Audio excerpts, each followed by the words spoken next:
Your heart is racing right now. Not because a lion is chasing you, because of an email. You read one line, "We need to talk," and suddenly your palms are sweating, your chest is tight, your mind is running through every possible disaster. Nothing physical has happened to you. No claws, no teeth, no danger in the room. Your body doesn't know that.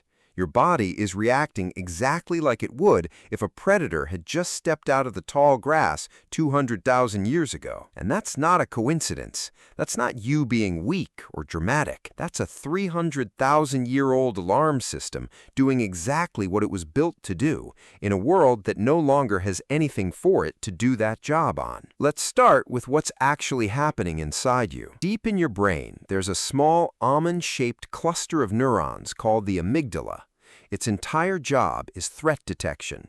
It scans everything you see, hear, and feel, and asks one question over and over, thousands of times a day. Is this dangerous? For almost all of human history, that question had real physical answers. A rustle in the bushes, a shadow moving wrong, a smell that didn't belong.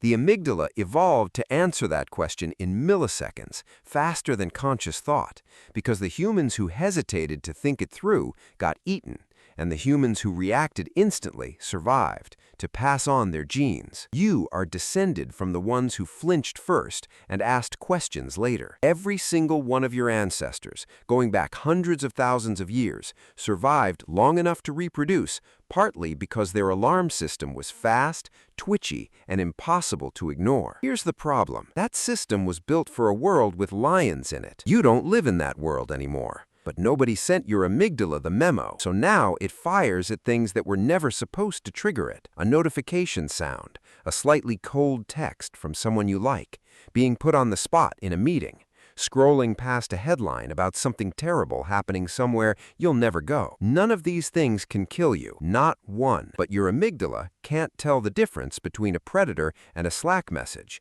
because it was never designed to. It just knows something unexpected happened, and unexpected historically meant dangerous. So it hits the same alarm, releases the same flood of cortisol and adrenaline, tightens the same muscles, and prepares your body to fight or run from a threat that was never physical to begin with. And here's where it gets worse, because there are actually two systems stacked on top of each other, and both of them are working against you at the same time. The first is speed. The amygdala responds before your rational brain. The prefrontal cortex even gets a vote. Neuroscientists call this an amygdala hijack.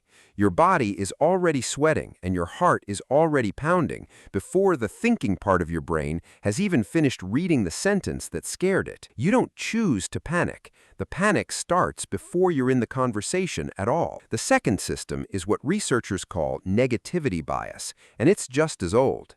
Studies going back decades, including work by psychologist John Cacioppo in the 1990s, have shown that the human brain reacts more strongly and remembers more vividly to negative information than to positive information of equal size. One piece of criticism outweighs 5 compliments.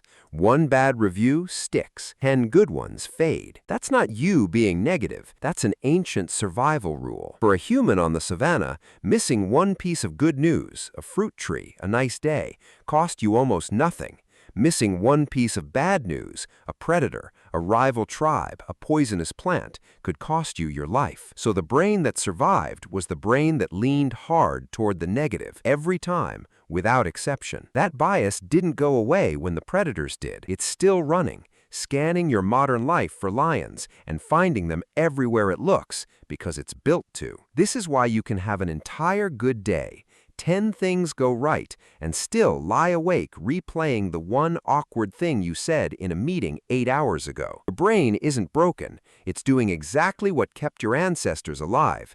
It's just aiming that same machinery at a world that stopped needing it. There is no lion. There hasn't been a lion in your life, maybe ever. But the part of your brain in charge of lions never got the update, and it doesn't take requests. And this explains something that doesn't make sense until you see it this way. Why some people feel a constant low-grade hum of anxiety, even when, on paper, nothing is wrong.